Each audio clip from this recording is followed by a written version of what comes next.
என் நண்பன் மார்க் மணி மச்சான் எனக்கு ஒரு சாங் பண்ணிட்டான்னு கமெண்ட் பண்ணிக்கிறான் போல. அவனுக்காக இந்த love failure song. Next song என்ன பண்ணலான்னு கமெண்ட்ல சொல்லுங்க. சாங் பிடிச்சிருந்தா TN25 கானா சிங்கரை ஃபாலோ பண்ணிட்டு போங்க. மார்க்கோட லவ் ஸ்டோரியே சொல்ற இந்த பாட்டால மனசே உடையும் மணி. லவ் ஸ்டோரி கேட்டாலே நிம்மதியே இல்லாமதான் இருக்கிறான் மார்க் மணி. அவனை பிரிஞ்சு போயிட்ட எப்பதான் வருவை நீதாம்மா ப்ரப்போஸ் பண்ண.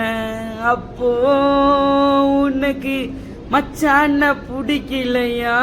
இப்போ நீதாம்மா ப்ரப்போஸ் பண்ண.